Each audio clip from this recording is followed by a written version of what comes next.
तो आदाब, नमस्कार, गुड इवनिंग, सत श्री अकाल। एक बार फिर आप तमाम लोगों का स्वागत है क्राइम तक की कहानी के इस एपिसोड में। उम्मीद है पूरी फैमिली अच्छी होगी। अपना ख्याल। टीजर में एक लाइन लिखी थी, आपने पढ़ा होगा कि इस कहानी के आगे बुराड़ी की कहानी भी कोई कहानी नहीं है। बुराड़ी आपको याद होगा, दिल्ली का एक इलाका जहाँ एक ही परिवार के 11 लोगों की लाश मिली थी और कहानी यही थी कि उसमें से 10 का कत्ल हुआ, एक ने मारा, लेकिन वो किसी प्रभाव में था और अंधविश्वास कि उस पूरे परिवार को किसी से मिलना है, उनके पिताजी से, और उसके लिए मरना ज़रूरी है। और इस तरीके से ये मौत हुई जिसने पूरे देश को एक तरह से दहला दिया था। अब मैंने क्यों कहा कि आज की कहानी बुराड़ी से भी कहीं ज़्यादा आगे की कहानी है, ये जब आप कहानी सुनेंगे तो खुद फैसला कीजिएगा। बात आज से ठीक करीब 52 साल पुरानी है, 52 ईयर्स बैक, 1970। तारीख थी 22 दिसंबर 1970। स्पेन में एक जगह है सांता क्रूज।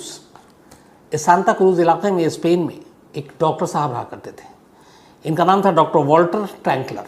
डॉक्टर वॉल्टर ट्रैंकलर अपने इलाके में काफ़ी पॉपुलर थे और उनके घर की लोगों की इज्जत भी थी कर रही थी। बेल की आवाज़ सुनाई दी। डॉक्टर ने कहा कि चलो मैं ही दरवाज़ा खोल देता हूँ।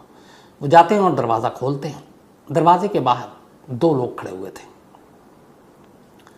दोनों का हुलिया देखकर डॉक्टर साहब थोड़े से चौंकते भी, अजीब भी लगता है कि दोनों के जूते पे लगभग कीचड़ जैसा निशान, हाथ भी उनके थोड़े गंदे हो रहे थे। वो कुछ समझ पाते उससे पहले ही सामने वाले दोनों ने कहा कि एक ने अपना नाम बताया कि मेरा नाम अलेक्जेंडर है और ये मेरा बेटा फ्रैंक, और हमारी बेटी आपके घर पे काम करती है, हम उससे मिलने आए हैं, यानी सबीने।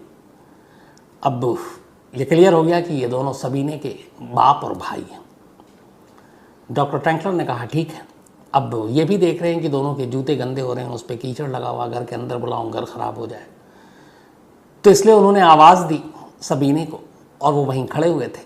सबीने आती है, आने के बाद अपने बाप और भाई से मिलती है। अब डॉक्टर साहब ये भी चाहते थे कि इन फैमिली की प्राइवेट बातचीत हो वो न सुने, लेकिन उन्हें कुछ डाउट हो रहा था कि एक बाप और भाई अपनी बेटी से मिलने के लिए उनके घर पर आया और इस हाल में कि जूते भी साफ़ नहीं किए, कीचड़ लगा हुआ, हाथ भी गंदे हैं, तो ऐसी क्या बात होगी कि जो इस हालत में, इस सूरत में उनके घर आया अपनी बेटी से मिलने।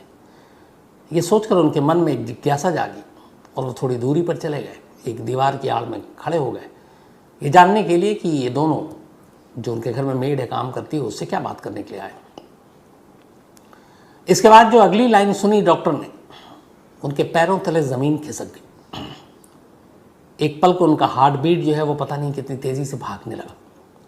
जो उनके कानों तक आवाज़ आई